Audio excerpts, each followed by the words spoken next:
CTET social science.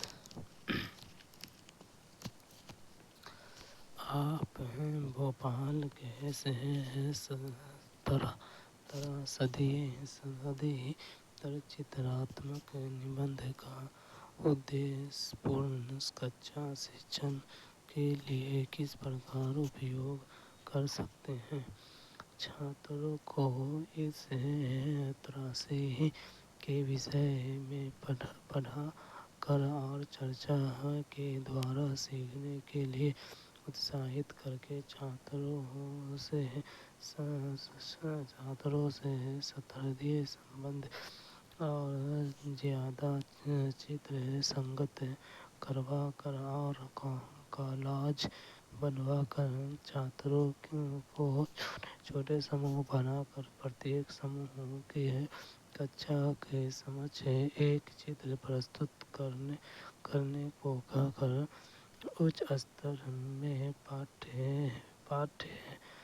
पाठ्य वस्तु का पाठन करना तथा मुख्य बिंदुओं को रेखांकित करना।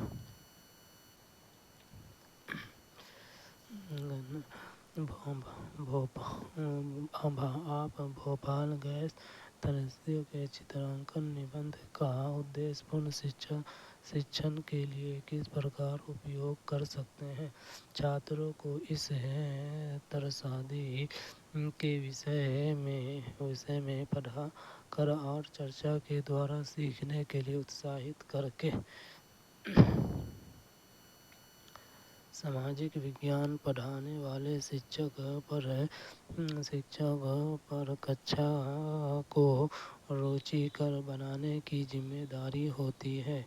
यह तभी संभव है जब विद्यार्थी शिक्षण अधिगम प्रक्रिया में सक्रिय रूप से भाग ले। यहाँ शिक्षक का सार्थक कक्षा के संचालन के लिए चित्रात्मक निबंध का उपयोग करके छात्रों को भोपाल गैस त्रासदी के बारे में पढ़ाना चाहता है। वह छात्रों को त्रासदी के बारे में पढ़कर और उस पर चर्चा करके अधिगम करा सकती है। छात्र पूरी तरह से उस गतिविधि में शामिल हो जाते हैं जो वास्तविक जीवन की स्थिति में उसके ज्ञान समझ और कौशल को बढ़ाने और अंततः एक समग्र व्यक्तित्व विकसित करने में सहायता करता है। छात्र को सहयोग और सामूहिक कार्य जैसे कई सामाजिक गुणों को आत्मसात करने का कार्य क्षेत्र मिलता है। वह कक्षा में चर्चा करके विषय को आसानी से समझ सकेंगे। इस प्रकार यह निष्कर्ष निकाला जाता है कि छात्रों को इस त्रासदी के विषय में पढ़ाकर और चर्चा के द्वारा सीखने के लिए उत्साहित करके कथन ए एवं बी पर विचार कीजिए तथा सही विकल्प का चयन कीजिए।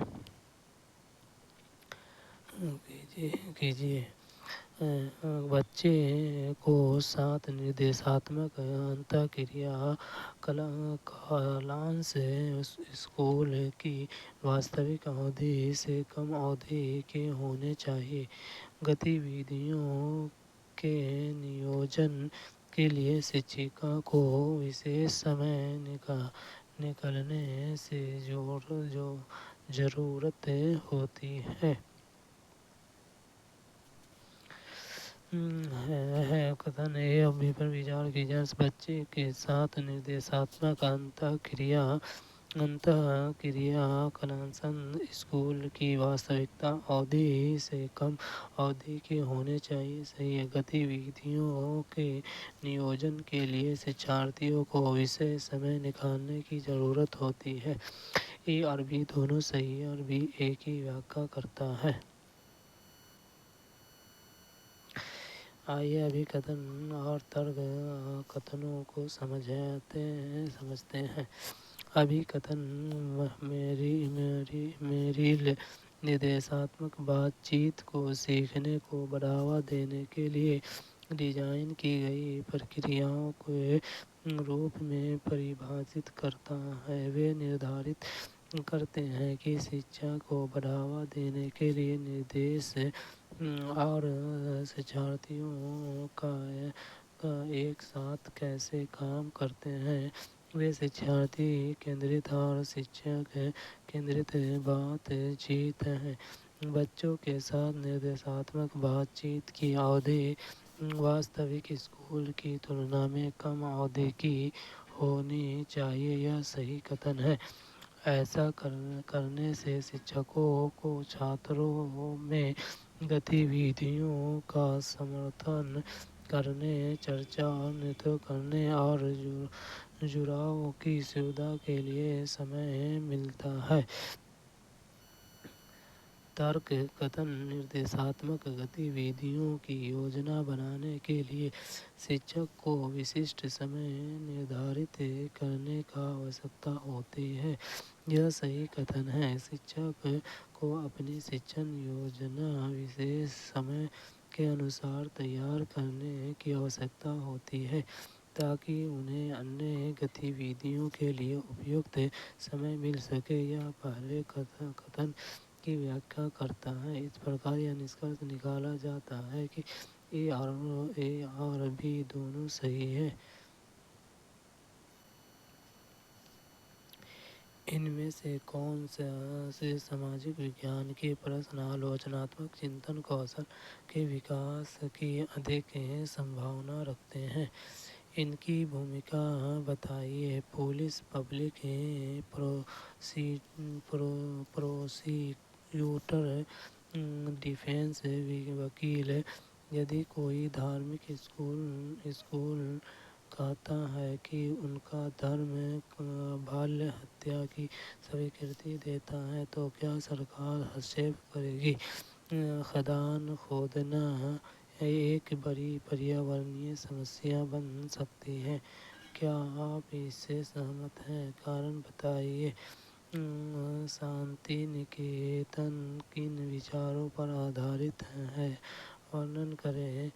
सविनय अवज्ञा आंदोलन में भारत के विभिन्न वर्गों और समूहों ने भाग क्यों लिया? सही विकल्प का चयन कीजिए।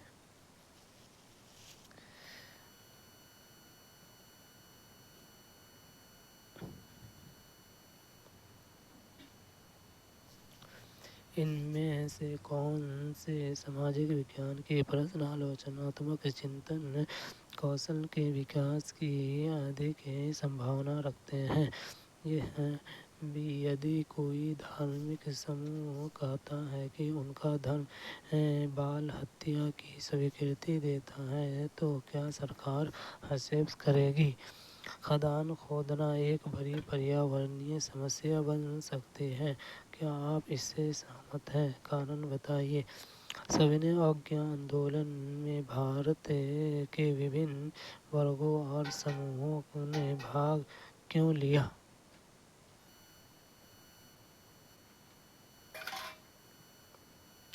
सामाजिक विज्ञान समाज के विविध सरोकारों को समाहित करता है और इससे इतिहास, भूगोल, राजनीतिक विज्ञान, अर्थशास्त्र, समाजशास्त्र और नृविज्ञान से ली गई विषय वस्तु की एक विस्तृत श्रृंखला शामिल है। आलोचनात्मक चिंतन नई या अपरिचित स्थितियों, विचारों और रायों के लिए तर्क और विचारों का अनुप्रयोग करने की क्षमता है। यह तथ्य, घटनाओं आदि को पहचानने या विश्लेषण करने की प्रक्रिया को संदर्भित करता है। इसके लिए उचित विश्लेषण, मूल्यांकन, अनुमान और स्पष्टीकरण की आवश्यकता होती है।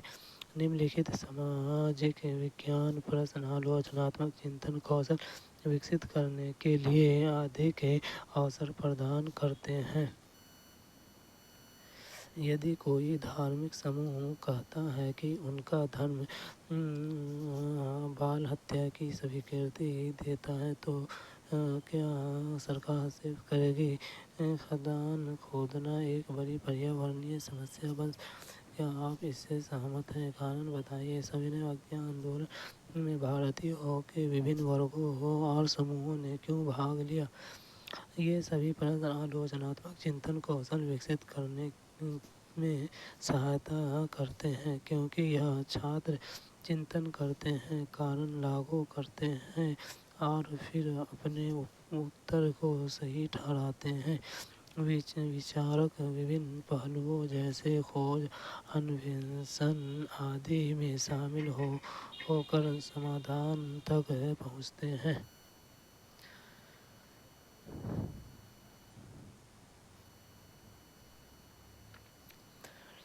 इतिहास की कक्षा में इनमें से कौन सी गतिविधि में आलोचनात्मक कौशल बढ़ाने की सर्वाधिक संभावना है?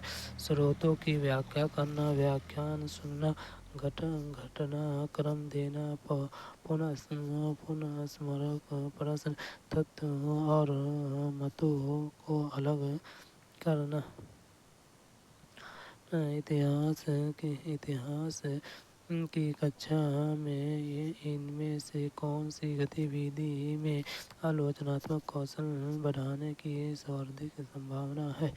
अधिक संभावना है। स्रोतों की व्याख्या करना, घटनाक्रम देना, तथ्यों और मतों का अलग करना। ACE।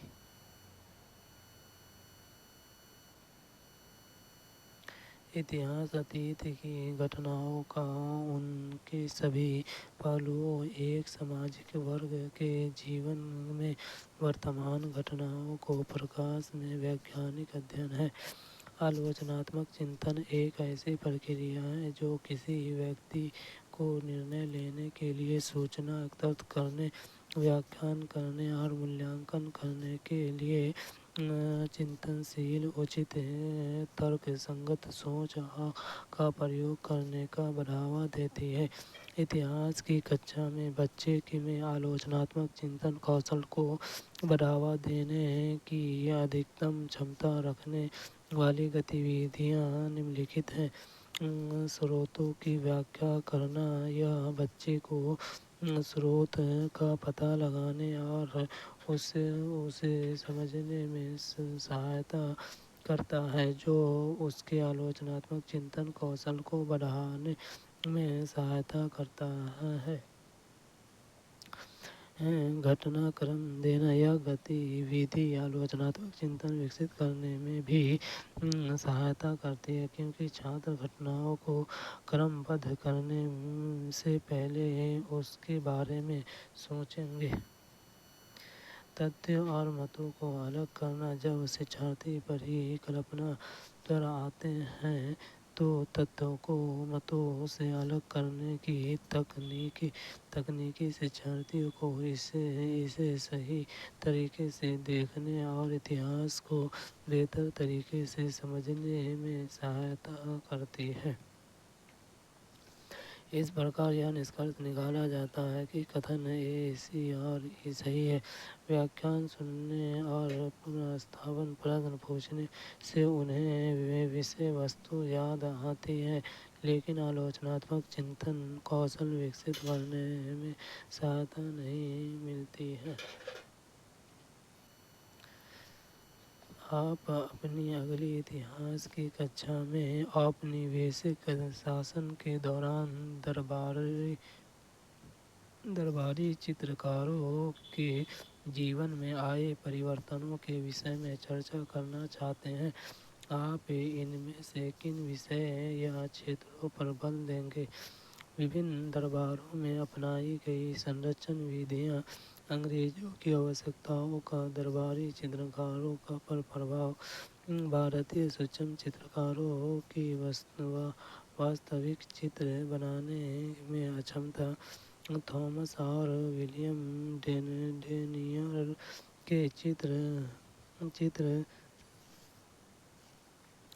आप अपनी अगली इतिहास की कक्षा में औपनिवेशिक शासन के दौरान दरबारी चित्रकारों के जीवन में आए परिवर्तनों के विषय में चर्चा करना चाहते हैं। आप इनमें से किन विषयों या क्षेत्रों पर बल देंगे? विभिन्न दरबारों में अपनाई गई संरक्षण विधियाँ अंग्रेजों की आवश्यकताओं का दरबारी चित्रकारों पर प्रभाव, ये भी सही है। इतिहास अतीत की घटनाओं का उनके सभी पहलुओं एक सामाजिक वर्ग के जीवन में वर्तमान घटनाओं को प्रकाश में वैज्ञानिक अध्ययन है। शिक्षिका औपनिवेशिक शासन का उदय के साथ दरबारी कलाकार के जीवन पर चर्चा करना चाहती है। वह जोर देगी विभिन्न दरबारों में अपनाई गई संरक्षण विधियाँ अंग्रेजी की आवश्यकताओं का दरबारी चित्रकारों पर प्रभाव। चर्चा के इन क्षेत्रों के माध्यम से छात्र दरबारी चित्रकारों के जीवन को समझ सकेंगे। इस प्रकार यह निष्कर्ष निकलता है कि केवल ए और बी सही है। सामाजिक विज्ञान शिक्षण राष्ट्रीय फोकस समूह के अनुसार निम्नलिखित में से किस सामाजिक विज्ञान शिक्षक के लिए मुख्य चुनौती समझा जाता है? इसे अनुपयोगितावादी विषय के रूप में देखा जाता है। यह केवल सूचना संप्रेषित करता है। इसमें सूचनाओं के भरमार है। अंकगणित अनावश्यक रूप से एकीकृत किया गया है, मुख्यतः यूरोप के परिप्रेक्ष्य को प्रस्तुत करता है। सामाजिक विज्ञान शिक्षण राष्ट्रीय फोकस समूह के अनुसार निम्नलिखित में से किसे सामाजिक विज्ञान शिक्षा के लिए मुख्य चुनौती समझा जाता है? इसे अनुपयोगितावादी विषय के रूप में देखा जाता है। यह केवल सूचनाएं संप्रेषित करता है। इसमें सूचनाओं की भरमार है। ए बी सी सही है। सामाजिक विज्ञान में ज्ञान का एक निकाय शामिल है जो मानव जीवन में सामाजिक और सांस्कृतिक पहलुओं से संबंधित है। सामाजिक विज्ञान का शिक्षण कई कारणों से महत्वपूर्ण है। स्कूल स्तर पर सामाजिक विज्ञान पढ़ाने का मूल उद्देश्य छात्रों को सूचित करना और तर्कसंगत नागरिक बनाना है। सामाजिक विज्ञान शिक्षण पर राष्ट्रीय फोकस समूह के अनुसार सामाजिक विज्ञान शिक्षक में निम्नलिखित प्रमुख चुनौतियाँ मानी जाती है। इसे अनुपयोगितावादी विषय माना जाता है।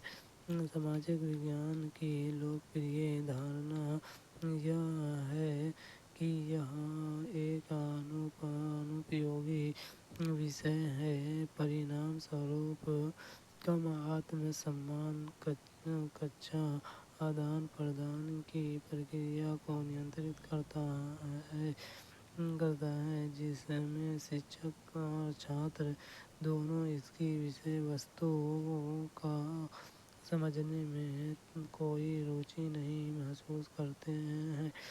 यह केवल सूचनाएं संप्रेषित करता है। सामाजिक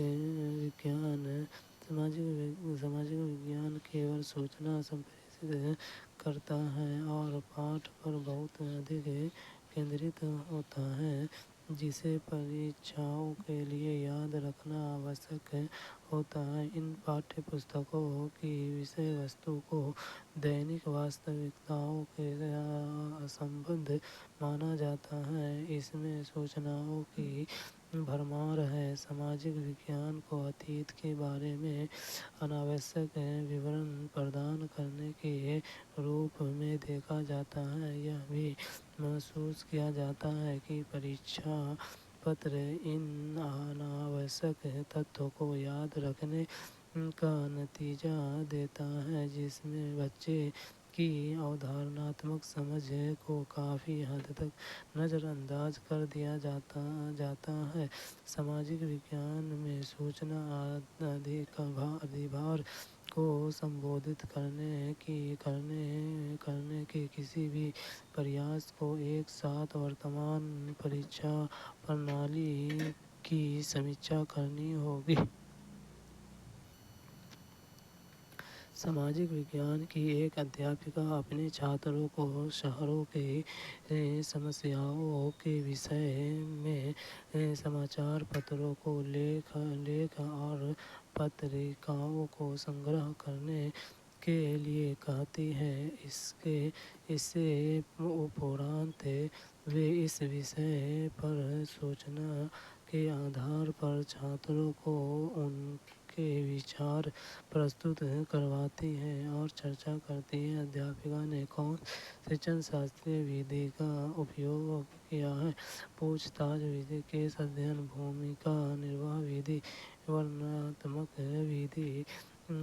सामाजिक विज्ञान की एक अध्यापिका अपनी छात्रों को शहरों की समस्याओं के विषय में समाचार पत्र से लेख और पत्रिकाओं से संग्रह करने के लिए कहती है। इसके उपरांत वे इस विषय पर सूचना के आधार पर छात्रों को उनके विचार प्रस्तुत करवाती हैं और चर्चा करती है। अध्यापिका ने कौन से शिक्षण शास्त्रीय विधि का उपयोग किया? पूछताछ विधि सामाजिक विज्ञान भौतिक विषयों का अध्ययन करने के बजाय व्यक्तियों और समाजों के साथ साथ समाजों के विकास और संचालन के बीच संबंधों की जांच करता है। एक सामाजिक विज्ञान शिक्षक सामाजिक विज्ञान की विभिन्न विषय वस्तुओं को पढ़ाने के लिए कई विधियों और तकनीकों का उपयोग करता है। इन विधियों और तकनीकों का चुनाव छात्रों को सिखाई जाने वाली विषय वस्तुओं की प्रकृति पर निर्भर करता है। यह तरीके और तकनीक शिक्षक केंद्रित, शिक्षार्थी केंद्रित या समूह केंद्रित हो सकते हैं। यह अध्यापिका पूछताछ विधि की रणनीति अपना रही है जहाँ छात्र एक तीव्र सूचना के आधार पर विषय पर अपने विचार प्रस्तुत करते हैं। यह स्वनिर्देशित अधिगम का एक रूप है जिसमें शिक्षार्थी यह निर्धारित करने के लिए अधिक जिम्मेदारी लेते हैं कि उन्हें क्या सीखने की आवश्यकता है। संसाधनों की पहचान करना और वे उनके कैसे सर्वोत्तम रूप से सीखते हैं।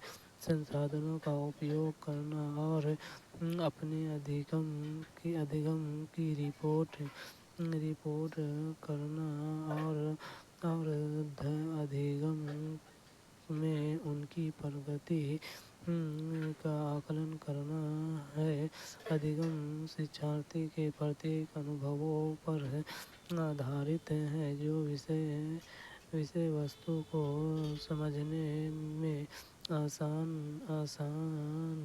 बनाता है। यह प्रयोग करने के लिए शिक्षार्थियों की क्षमता विकसित करता है। पूछताछ उपागम शिक्षार्थियों के कई इंद्रिय अंगों का उपयोग करता है, इसलिए यह शिक्षार्थियों को अवधारणाओं को अधिक स्पष्ट रूप से समझने और उन्हें लंबे समय तक बनाए रखने में सहायता करता है। इस प्रकार यह निष्कर्ष निकाला जाता है कि अध्यापक कक्षा में पूछताछ विधि रणनीति का उपयोग कर रही है। भूमिका निर्वाह विधि। भूमिका निर्वाह में छात्र को एक व्यक्ति या चरित्र का अभिनय कराना होता है। यह एक गतिविधि है जैसे अक्सर विभिन्न प्रकार के अधिगम को बढ़ावा देने के लिए कक्षाओं में किया जाता है। केस अध्ययन विधि। केस अध्ययन एक सामाजिक इकाई का गहन, विस्तृत और गंभीर अध्ययन है। यह इकाइयों की संपूर्णता को बनाए रखता है, अर्थात यह एक ऐसा उपागम है जो किसी भी सामाजिक इकाई को समग्र रूप से देखता है। उदाहरण किशोर छात्र और लॉकडाउन के प्रभाव पर एक केस अध्ययन।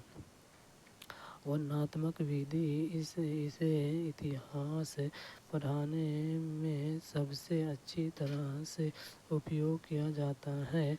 इसका उपयोग कहानियों को बताना, घटनाओं को लेखा जोखा देने, कुछ पिछली घटनाओं और इसी तरह की घटनाओं को विद्यार्थियों को बताने के लिए किया जाता है।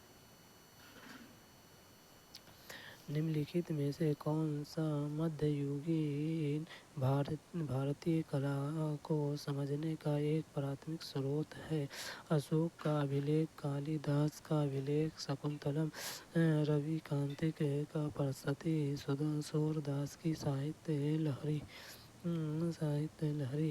निम्नलिखित में से कौन सा मध्ययुगीन भारतीय कला को समझने का एक प्राथमिक स्रोत है? सूरदास की साहित्य लहरी। सूरदास की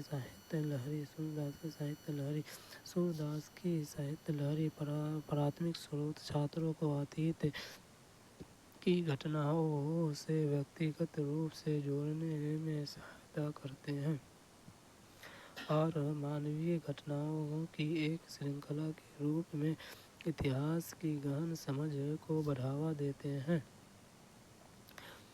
क्योंकि प्राथमिक स्रोत इतिहास के अधूरे अंश हैं, प्रत्येक एक रहस्य का प्रतिनिधित्व करता है जिसे छात्र केवल नए छात्र से ढूंढ कर ही खोज सकते हैं। सूरदास 16वीं शताब्दी के एक नेत्रहीन हिंदू शक्ति कवि और गायक थे जो सर्वोच्च भावना भगवान कृष्ण की प्रशंसा में लिखे गए कार्यों के लिए जाने जाते थे। मध्ययुगीन इतिहास के बारे में जानने के लिए सूरदास की साहित्य लहरी प्रमुख प्राथमिक स्रोत में से एक है। अशोक का शिलालेख, कालिदास की अभिज्ञान, शकुंतलम और रवि कीर्ति की प्रस्तुति प्राचीन ऐतिहासिक स्रोत है। परियोजना विधि का पहला चरण है परियोजना का चयन, स्थिर बनाना, निष्पादन। परियोजना विधि का पहला चरण है। परियोजना विधि का पहला चरण है स्थिति बनाना। सामाजिक अध्ययन सामाजिक सांस्कृतिक वातावरण के संदर्भ में मानव अध्ययन से संबंधित है। इसका उद्देश्य छात्रों को उनके सामाजिक सांस्कृतिक वातावरण में समायोजन करने में सक्षम बनाना है, जिसमें परिवार, समुदाय, राज्य, राष्ट्र और व्यापक रूप से पूरी मानवता शामिल है। एक परियोजना कार्य की एक श्रृंखला को संदर्भित करती है जिसे किसी विशेष लक्ष्य को प्राप्त करने के लिए छात्रों के एक समूह द्वारा करने की आवश्यकता होती है। सामाजिक विज्ञान में परियोजनाएं उद्देश्यपूर्ण विषय आधारित कार्यों में और कक्षा में या घर पर सामूहिक कार्य के लिए उपयोगी है। परियोजना विधि एक ऐसी विधि है जो एक विशिष्ट परियोजना को पूरा करने के लिए समूह में कार्य करके छात्रों की स्वैच्छिक भागीदारी पर बल देती है। एक परियोजना बनाने में चरणों में शामिल है। स्थिति बनाना यह परियोजना विधि का पहला चरण है जहाँ शिक्षक छात्रों के वास्तविक जीवन की समस्याओं से संबंधित स्थिति बनाते हैं। शिक्षक छात्रों के परियोजना विधि प्रक्रियाओं चरणों और उपयोगों के बारे में ज्ञान देते हैं। परियोजना का चयन छात्रों के दैनिक जीवन से संबंधित स्थितियों के आकार पर अपनी रुचि और क्षमता के विषय समस्या का चयन करने की स्वतंत्रता है। परियोजना का उद्देश्य अच्छी तरह से परिभाषित होना चाहिए और बच्चों द्वारा समझा जाना चाहिए। योजना बच्चे को अपने शिक्षक के मार्गदर्शन में पूरी परियोजना की योजना का निर्माण करना चाहिए। शिक्षक को यह सुनिश्चित करना चाहिए कि सभी छात्र सक्रिय रूप से चर्चा में भाग लें और उन्हें अपनी योजना ठीक से लिखने के लिए कहना चाहिए। निष्पादन या परियोजना विधि में सबसे लंबा चरण है। यहाँ शिक्षक छात्रों की प्रगति का मार्गदर्शन और निरीक्षण करते हैं। समस्या को निष्पादन के दौरान कार्य का वितरण करते समय छात्रों के हितों पर चर्चा किया जाना चाहिए। मूल्यांकन परियोजना को पूरा होने के बाद शिक्षकों और छात्रों द्वारा पूरी परियोजना की समीक्षा की जाती है। अभिलेख बच्चे परियोजना कार्य को पूरा अभिलेख बनाए रखते हैं जिसे परियोजना की योजना कैसे बनाई गई, क्या चर्चा की गई, कर्तव्यों को कैसे सौंपा गया, इसका मूल्यांकन कैसे किया गया आदि।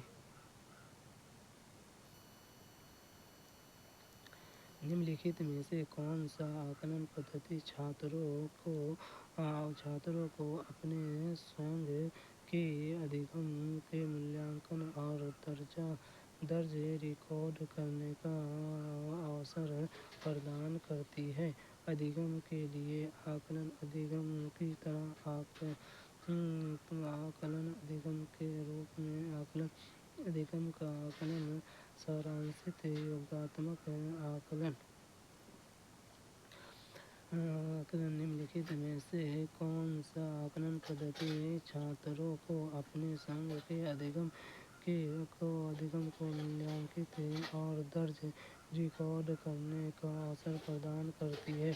अधिगम की तरह आकलन अधिगम के रूप में आकलन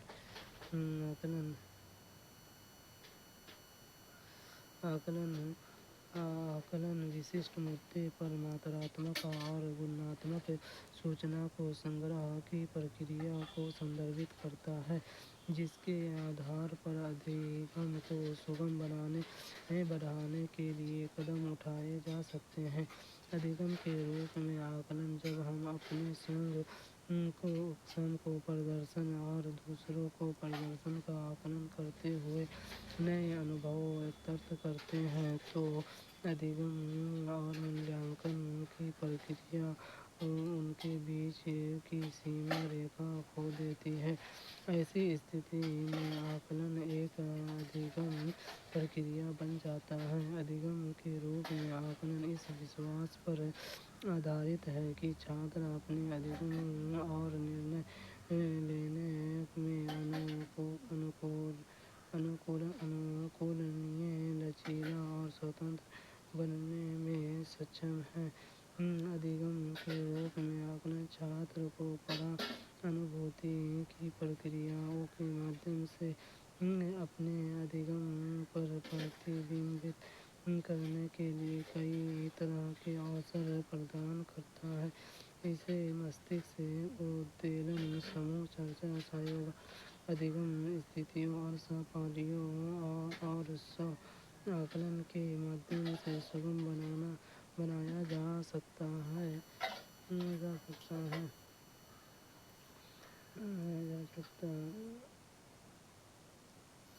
सकता है।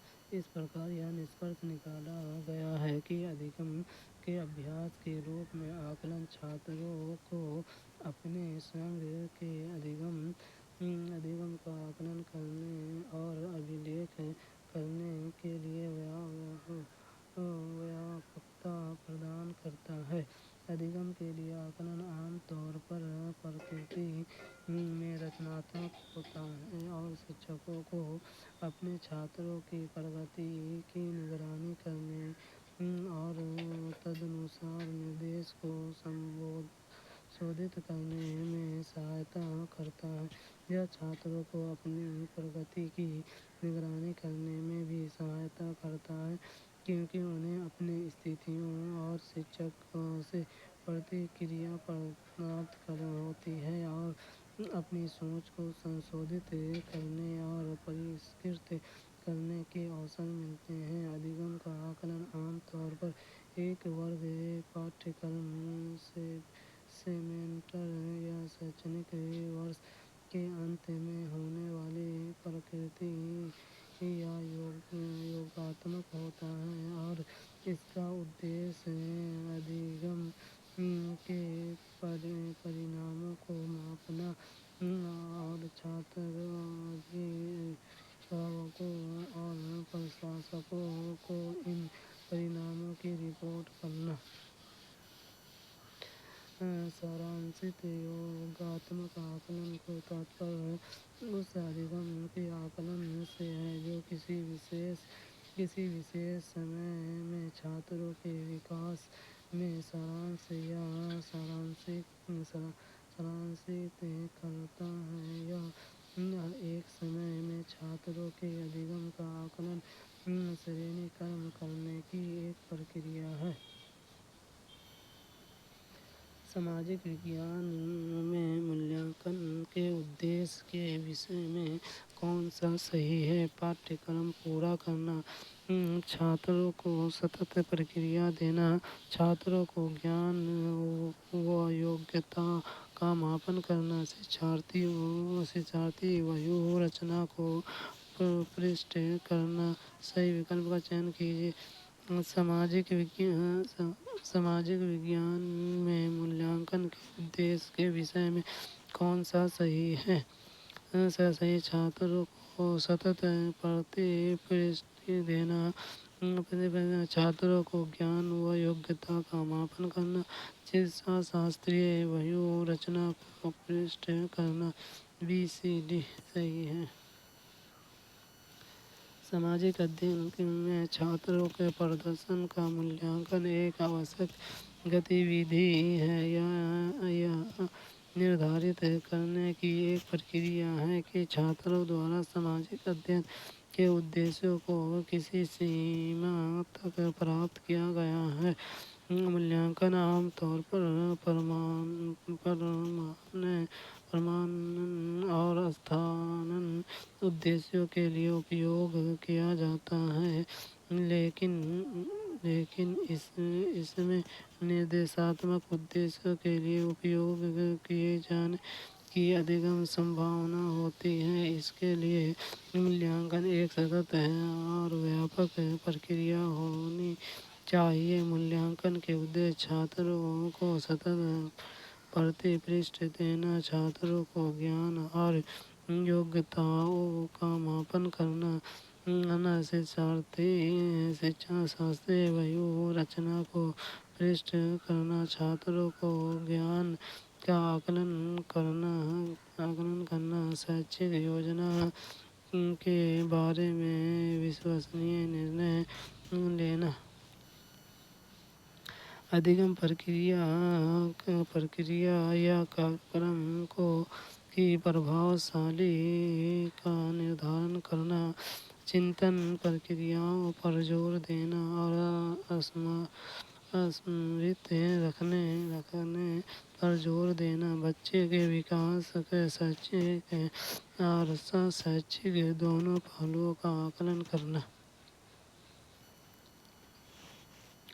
निम्नलिखित में से कौन से पहलू स्पष्ट रूप से मूल्यांकन प्रक्रियाओं को सूत्रबद्ध करने के लिए बच्चे हेतु निःशुल्क एवं अनिवार्य शिक्षा अधिनियम 2009 में उल्लेखित किए गए हैं? बच्चे को ज्ञान, अंतःशक्ति और प्रतिभा को बनाना, शारीरिक एवं मानसिक क्षमताओं का अधिगम सीमा तक विकास करना, बच्चे को भय, आघात और चिंता मुक्त बनाना तथा बच्चे को अनेक विचार स्वतंत्र रूप से अभिव्यक्त करने में सहयोग करना, पता करना कि किस सीमा का पाठ्यचर्या संबंधित अपेक्षाएं और अधिगम परिणाम उपार्जित किए जा चुके हैं।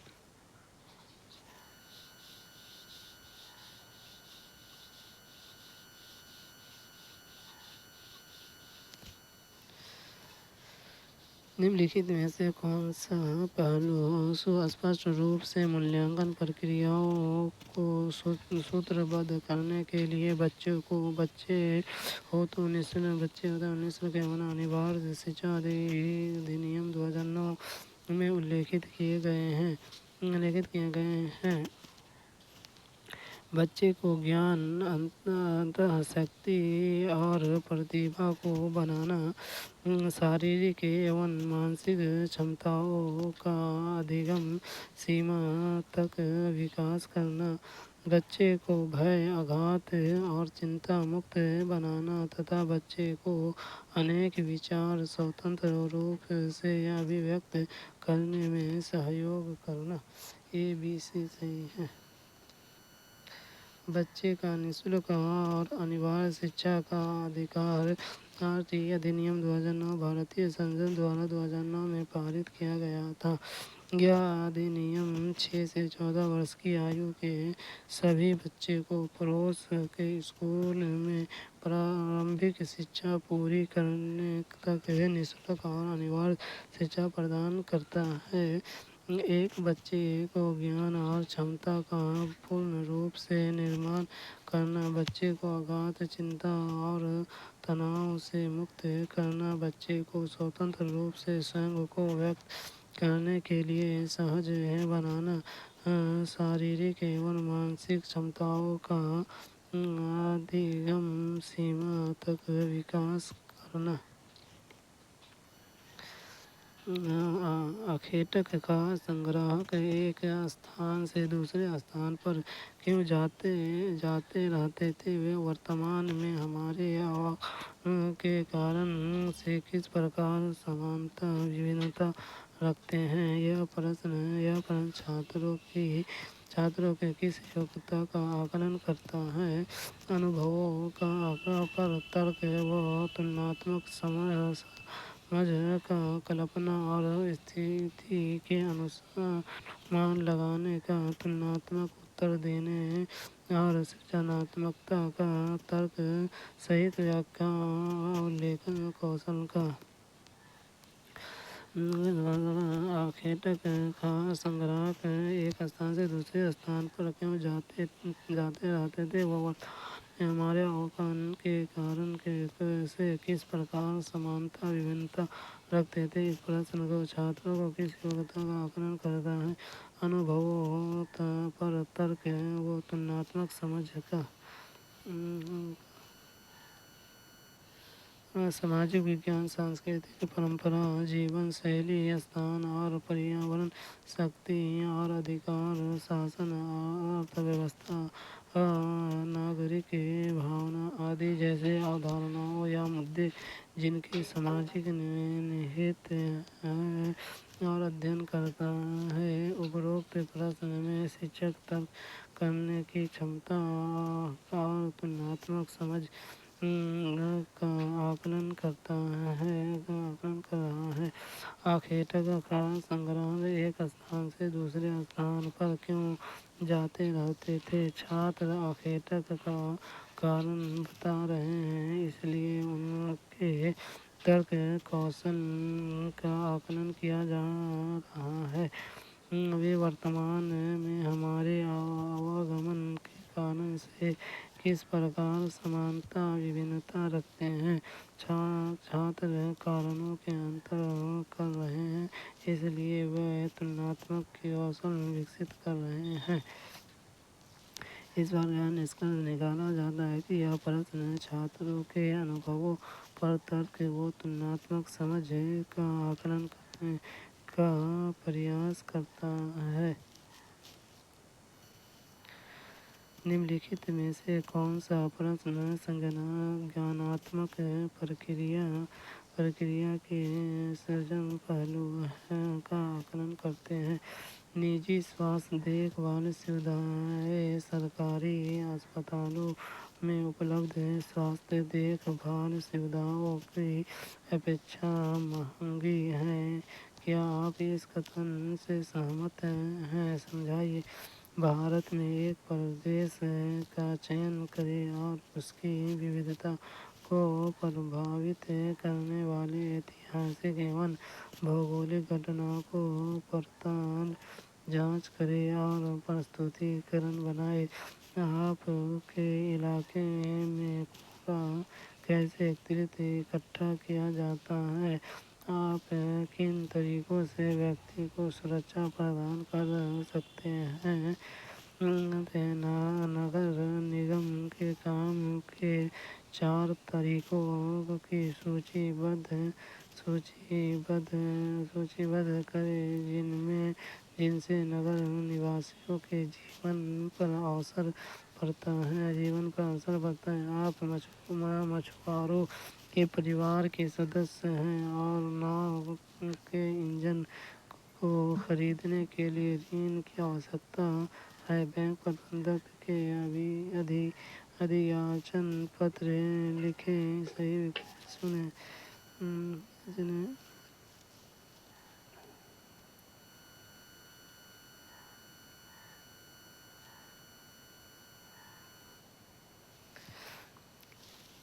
निम्नलिखित में से कौन सा प्रश्न ज्ञानात्मक प्रक्रिया के सृजन पहलू का आकलन करते हैं? भारत में एक प्रदेश का चयन करें और उसकी विविधता को प्रभावित करने वाले ऐतिहासिक एवं भौगोलिक घटनाओं की पड़ताल जांच करें और प्रस्तुतिकरण बनाएं। आपके इलाके में कूड़ा कैसे एकत्रित इकट्ठा किया जाता है? आप किन तरीकों से व्यक्ति को सुरक्षा प्रदान कर सकते हैं? आप मछुआरों के परिवार के सदस्य हैं और नाव के इंजन को खरीदने के लिए ऋण की आवश्यकता है। बैंक प्रबंधक को अभियाचन पत्र लिखें। BCE सही।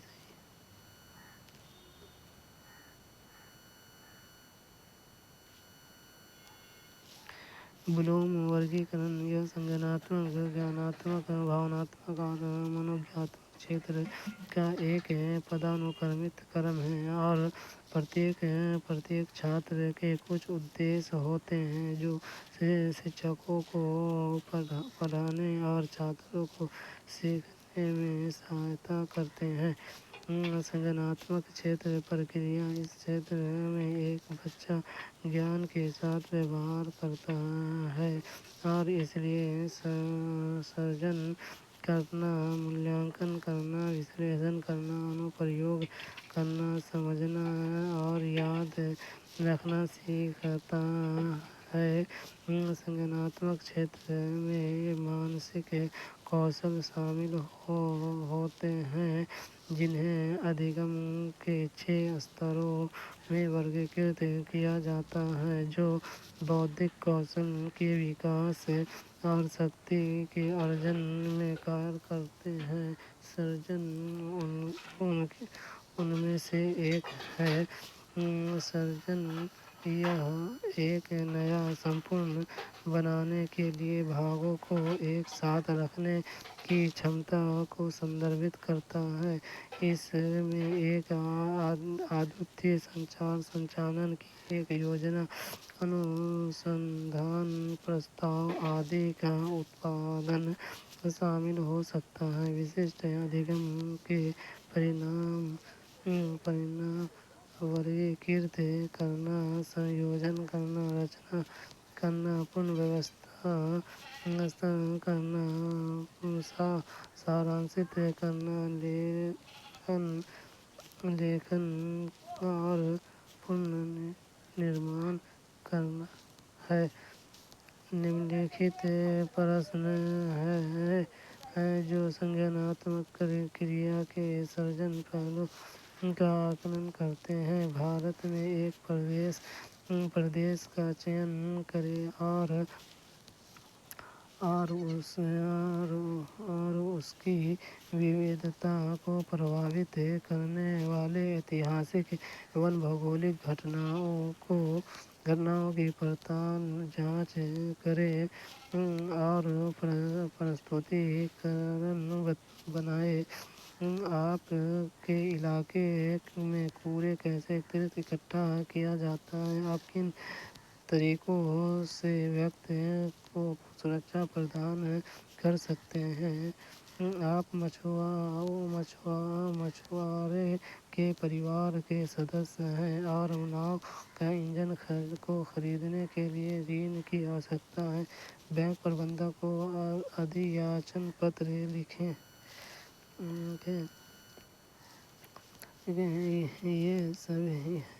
ये सभी प्रश्न सर्जन पहलू का आकलन करते हैं, क्योंकि इनमें सूचनाओं का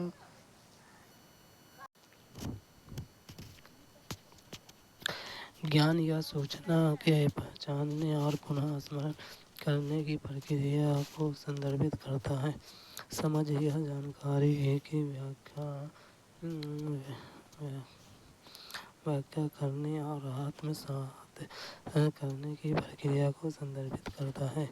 अनुप्रयोग यह नई और विभिन्न स्थितियों में सूचना के उपयोग की प्रक्रिया को संदर्भित करता है। विश्लेषण यह दी हुई सूचना के बीच प्रारूप और संबंध की पहचान करने की प्रक्रिया को संदर्भित करता है। सर्जन यह एक नया विचार उत्पन्न करने के लिए सूचनाओं को संयोजन और उनके बीच संबंध बनाने की प्रक्रिया को संदर्भित करता है। मूल्यांकन यह सूचना और सामग्री के मूल्य के बारे में निर्णय लेने और निर्माण को न्यायोचित ठहराने की प्रक्रिया को संदर्भित करता है। आप कक्षा में विविधता एवं समानता बढ़ाने की योजना बना रहे हैं। आप व्यक्ति अध्ययन के द्वारा यह जांचना चाहते हैं कि छात्र संकल्पनाओं को समझते हैं कि नहीं। आप आकलन के तौर पर करेंगे रचनात्मक आकलन, सारांशित आकलन, नैदानिक आकलन, पोर्टफोलियो आकलन। आप कक्षा में विविधता एवं समानता बढ़ाने की योजना बना रहे हैं।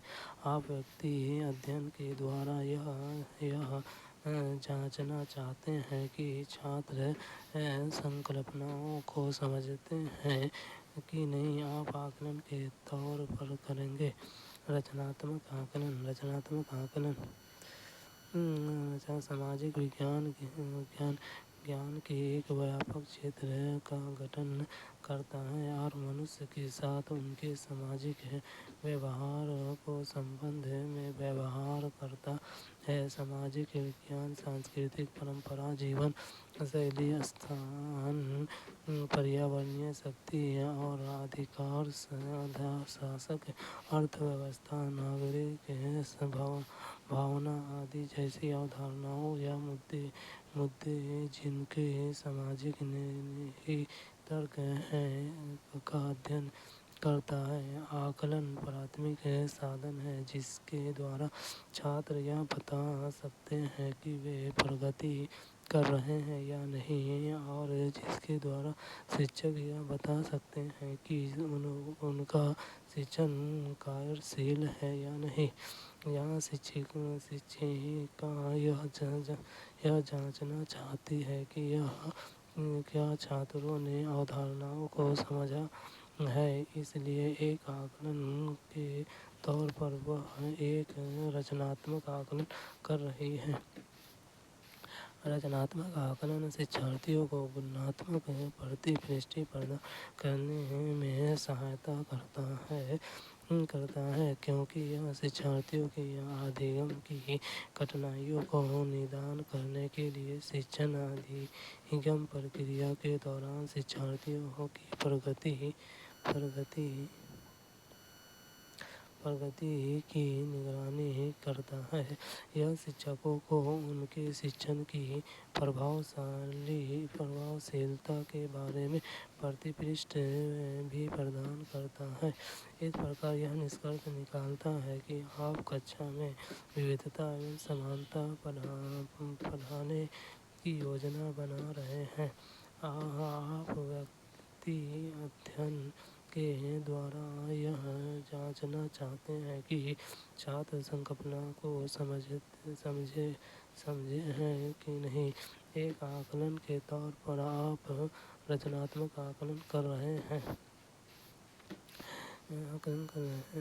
सारांशी आकलन एक प्रकार का आकलन है जो छात्रों के अधिगम के स्तर को मापता है, प्रमाणित करता है और उसकी अवधि के अंत में उनका आकलन करके वर्णन करता है।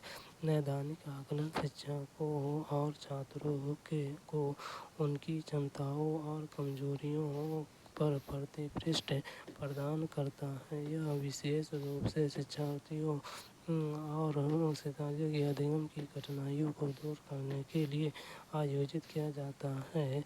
पोर्टफोलियो आकलन एक विशिष्ट विषय क्षेत्र में छात्र के ज्ञान, कौशल और दृष्टिकोण के विकास की निगरानी के लिए शिक्षक और छात्र द्वारा उपयोग किए जाने वाले साक्ष्य का एक व्यवस्थित और संगठित संग्रह है।